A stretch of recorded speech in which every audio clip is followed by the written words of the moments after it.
Olá, muito boa tarde. Está no ar mais um CPT na TV. Com muita alegria, a gente vem todo sábado ao 12h30 aqui na Ubra TV trazer o melhor da programação da Rádio CPT, a rádio oficial da Igreja Evangélica Luterana do Brasil.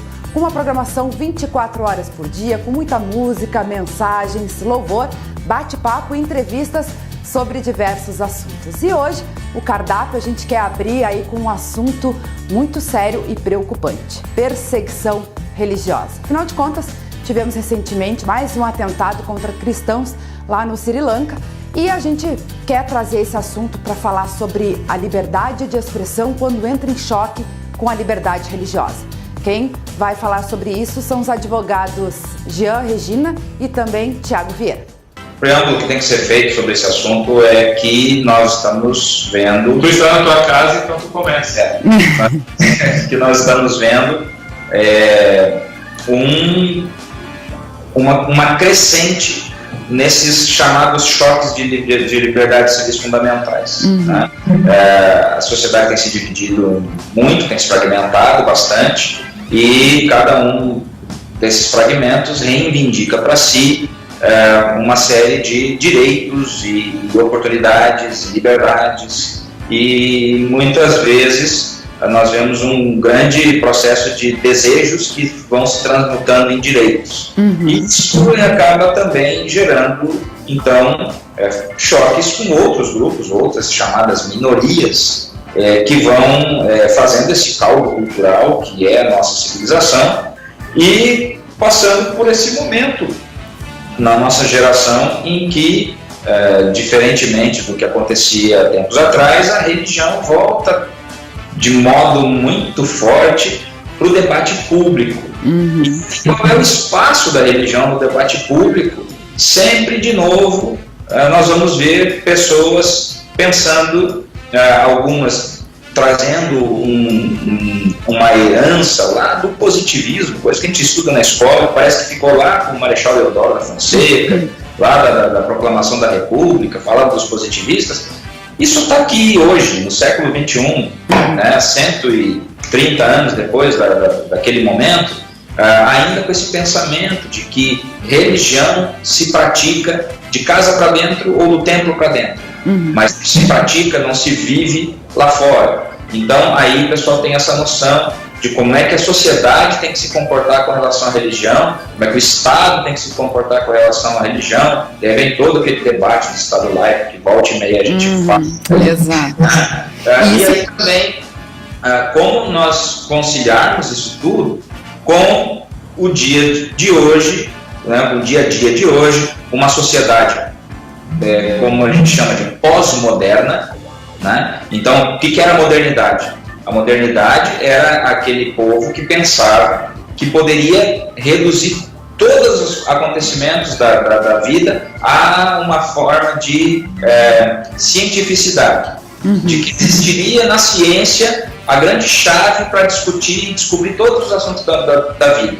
Tudo poderia passar por esse filtro, seria aferível, né, desse filtro. O tempo passa e se prova que isso não é verdade, que existem fatos, especialmente nas humanidades, na ciência social, de que não são cientificamente comprovados ou não tem uma fórmula para as coisas acontecerem. E aí vem a pós-modernidade. Então a pós-modernidade ela acaba fazendo o quê? Ela se sente deprimida porque ela se decepcionou com a modernidade que não podia se comprovar cientificamente, e agora ela é cética. Ela começa a voltar para revisitar determinados símbolos, mitos lá de trás, mas ela não dá crédito ainda à verdade revelada da religião, né? E a religião fica nesse meio, nesse pós-modernismo de uma sociedade secularizada, iluminismo lá do século XVIII e XIX, que emancipou o homem em relação a Deus, ou pelo menos ao Deus da Bíblia, né? A fé começa a ficar dentro de um pacote fechado e ela só pode ser exercitada de maneira privada, né? E aí nós não temos mais um fio condutor da sociedade. Como é que fica? Todos estão relegados, todos estão condenados, né, a viverem por si mesmos. É nesse contexto que nós nos encontramos hoje, né, quando vemos, então, situações das mais variadas acontecendo, desde atos de violência religiosa simbólica até massacres como o que aconteceu ontem no Sri Lanka, por exemplo. Essa entrevista você confere na íntegra no nosso podcast, acessando radiocpt.com.br. Você é convidado também a acompanhar a nossa programação ao vivo no site da rádio e também no nosso facebook.com/Rádio Daiel. Outro assunto que a gente quer abordar hoje é sobre comunicação não violenta. A Relações Públicas Letícia Guedra dá dicas de como a gente se comunicar bem, sem ofender e sem agredir. Que são dos temas mais, talvez, corriqueiros pra gente, né? Como às vezes a gente se expressa de uma maneira e às vezes até na hora que a gente mesmo falou, a gente fala, não era bem assim que eu queria, né? Só assim pra contextualizar um pouco o ponto que eu queria trazer. Ao final, né, então eu falei da observação do sentimento associado, a gente identifica então uma necessidade minha que não foi atendida nesse processo e faz um pedido claro. Eu acho que nesse pedido claro que é o momento em que a gente vai dizer, olha, eu tô te dizendo isso porque eu gostaria que você não fizesse mais determinada coisa. Eu gostaria que você passasse mais tempo comigo, ou conversasse comigo de uma maneira mais franca, que é o pedido. E acho que esse ponto, né, claro, aqui é mais aplicado ao método, mas o ponto que o Batatinha trouxe me remeteu a isso, porque quando a gente só faz o pedido, sem contextualizar e sem dizer quais as nossas razões para estar expressando aquilo, às vezes a pessoa vai entender aquilo como uma afronta. E quando ela entende como uma afronta, dificilmente ela vai estar aberta a receber e, pelo contrário, ela vai agir na tentativa de se defender, né, ou de responder igualmente dura como ela entendeu. E às vezes isso é difícil porque a gente já tem todo o contexto na nossa cabeça, só que a gente só fala o final, né? A gente não fala assim, olha, eu gostaria de compartilhar esse pensamento contigo porque isso é importante pra mim e eu gostaria que isso trouxesse pra ti uma reflexão sobre isso, aquilo, e portanto o pensamento é, né? Claro que a gente nem sempre tem tempo pra conversar tudo assim, né? Com tanta referência, mas às vezes a pessoa só ouve assim, tu foi grosseiro comigo, e a pessoa vai responder, tu que foi grosseira comigo, né? Então tu cria toda uma situação que não foi a tua intenção. Sim. Mas não sei se era bem isso que o Batatinha trouxe, mas o humor, eles às vezes têm, né, algumas é bem tênue também a linha entre o que a pessoa vai se ofender, o que ela vai achar divertido, envolve o que ela tem de contexto, quanto ela entendeu, né, da tua intenção ao comunicar aquilo. Então, assim, a gente também tem visto um cuidado maior, acho que a sociedade tem debatido mais esses temas, né, como a gente cuidar temas de preconceito, né, e acho que isso está extremamente ligado à tolerância, né, a gente também não precisa sair ofendendo ninguém para fazer uma piada, não precisa, né, não dizendo que essas piadas ofendem, tá, Batatinha? Mas é bem feio, a minha pergunta foi bem em relação a isso, porque eu tenho um defeito, e não sei, alguns dizem que é qualidade, outros é defeito, mas para mim, eu vejo como qualidade em alguns momentos, defeito em outros. Eu acabo fazendo piada na hora que eu devo e a hora na hora que não deve também. E aí que vem o problema, no momento que eu não devo fazer piada. Então eu acho que às vezes eu exagero, dou aquela forçada, porque e também às vezes eu estou numa conversa, as pessoas esperam de mim alguma coisa, tu vai, ou eu estou numa palestra, estou dando uma palestra, as pessoas, a palestra é com o pastor Batatinha, vai ser uma palestra engraçada, vai ter momentos de piada, momentos de rir, e eu acabo tentando enfiar um troço assim, para que possa fazer o pessoal rir. E isso, às vezes, suja, ou eu não sei se é essa palavra que eu posso usar, mas eu acabo ficando violento na minha tentativa de ser engraçadinho. E isso é uma verdade, não te preocupa, pode ter certeza que muitas vezes as minhas filhas... Eu sei, eu tento me controlar por causa disso. Eu acho que pode ser o primeiro passo, é tipo o alcoólatra, né? Ele tem que reconhecer que tem um problema para daí se livrar dele. Eu reconheço que minhas piadas às vezes são bem... Isso é verdade. Quando a gente tenta encaixar assim, o humor em tudo, às vezes a gente corre esse risco de passar um pouco do ponto, né? Porque é bem isso, o humor, né, é um excelente exemplo de como é fácil, assim, às vezes uma coisa tu faz, todo mundo se mata de rir, entende aquilo como uma coisa divertida, e às vezes tu fala um pouquinho mais e aquilo ofende alguém, ou as pessoas saem com uma impressão de, poxa, sabe? O pastor falou sobre essa questão do humor dele, eu me lembrei de outra situação também, que eu imagino que possa acontecer muito com os pastores em geral, que é a questão do sermão, né? Tem aquelas pessoas que acham que tudo é para elas, né? Que acabam servindo o chapéu e acabam se ofendendo com algumas coisas, achando, não, mas o pastor tá falando, né? Eu acredito que também pode acontecer muito, né, nesses casos também. Com certeza, com certeza. E daí já também pegando um pouco do meu, assim, meu histórico, né, como formado em comunicação e agora estudando um pouco mais, não só a comunicação não violenta, mas é sempre importante a gente pensar bem para quem a gente tá falando, né? Principalmente no caso dos pastores, eles falam para um público tão diverso, né? Ali no meio tem pessoas de todas as idades, diferentes sexos, e não necessariamente, né, um sermão, o pastor Batatinha pode falar isso, né? Um sermão são para aquelas pessoas, né? Tá baseado na leitura, na palavra, e vai contextualizar com aquilo ali, com aquela mensagem, não que seja para as pessoas, né, Batatinha? Eu dei 2 exemplos. O primeiro exemplo eu lembro do meu professor de homilética, o professor Eli Prieto. Ele sempre dizia que quando se faz a mensagem, primeiro você pregue para você mesmo. Então, você fale aquilo para você. E aí, então, se coloca no lugar do ouvinte.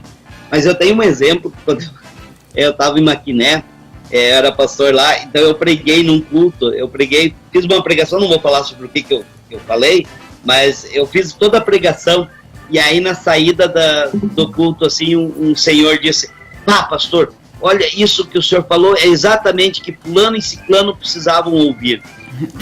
E então eu não colocou para ele, colocou para os outros. E aí no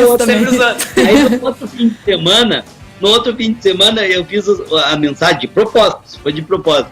E aí eu falei que como a gente sempre ouve as coisas e sempre pensa nos outros e nunca pensa na gente. Aí na saída o mesmo, ele apertou a minha mão e disse, pastor, hoje foi para mim. Ele também fez a mesma coisa.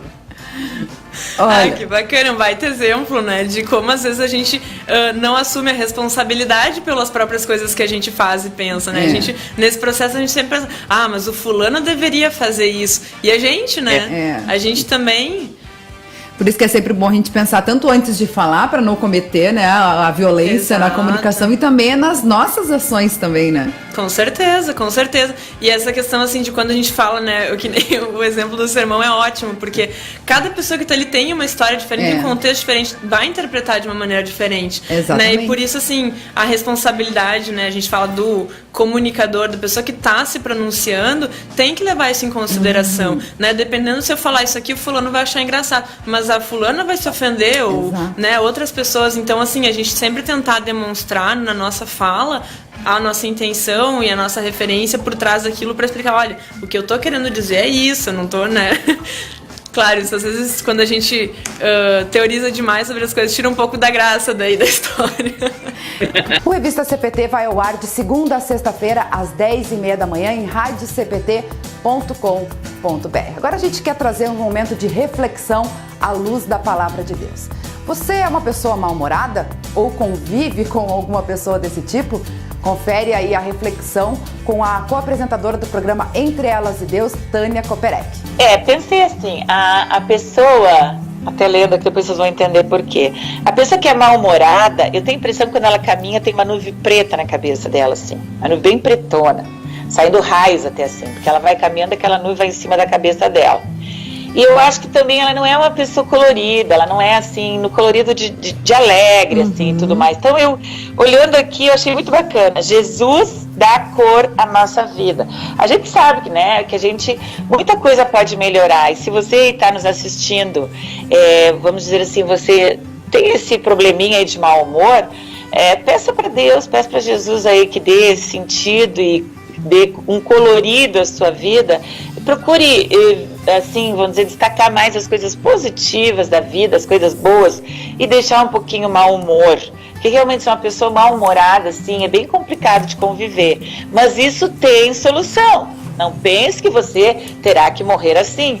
Você pode sim, com certeza, ficar bem queridinha por todos, assim, se você parar com esse mau humor. E diz assim, ó: Jesus dá cor à nossa vida. O processo da criação de um artista geralmente é individual, mas o resultado é mostrado para o coletivo. Por isso, o importante é dizer que cada obra carrega a intenção do artista e cada pincelada na tela compõe a expressão de seus pensamentos, ou seja, ele está transmitindo suas ideias. Se nossa vida fosse uma tela de arte vazia, esperando ser preenchida, o que gostaríamos de expressar? Eu tenho certeza que a minha seria assim, muito atirada, muitas cores, muitas, porque eu gosto muito de coisas muito coloridas. Talvez eu não seja tão colorida, mas eu gosto de coisas coloridas. No dia a dia, vamos preenchendo o nosso tempo com diferentes afazeres e não nos damos conta de que temos espectadores com olhares atentos. Por si só, o ser humano pecador não tem nada de bom a comunicar, a não ser a miséria total. Jesus teve compaixão com a nossa vida com o seu santo e precioso sangue. Jesus deu cor ao nosso quadro, colocou vida em nós. Cristo deu a cor à nossa vida e ao mesmo tempo a tinta para colorirmos a vida das pessoas que estão ao nosso redor. Deus nos fez criativos e com diferentes dons. E Ele permite a nossa existência nesse mundo porque tem uma maravilhosa intenção: usar-nos para comunicar o seu evangelho que dá vida, perdão e salvação. Conforme nós lemos lá em 1 Timóteo, capítulo 1, versículo 12. Agradeço a Jesus Cristo, nosso Senhor, que tem me dado forças para cumprir a minha missão. O viver do cristão tem uma alegria verdadeira, mesmo quando a nossa vida parece estar com tons de cinza, pois é maravilhoso viver sabendo que um dia todos os crentes no Salvador Jesus estarão no céu contemplando a obra do grande artista, a vida eterna. Querido Deus, Tu és o meu Senhor. Usa-me como instrumento para testemunhar o Teu grande amor ao mundo. Em nome do Salvador Jesus. Amém. O Entre Elas e Deus vai ao ar toda terça-feira às 2h da tarde em radiocpt.com.br. E o programa CPT de hoje chegou ao fim. A gente agradece a companhia de todos que estiveram conosco e convidamos você a acompanhar a execução do hino Agradecemos-te, ó Jesus, com as crianças da Congregação Cristo de Porto Alegre. A gente volta no próximo sábado, ao 12h30, aqui na Ubra TV. Um abençoado final de semana a todos e até lá. Tchau, tchau.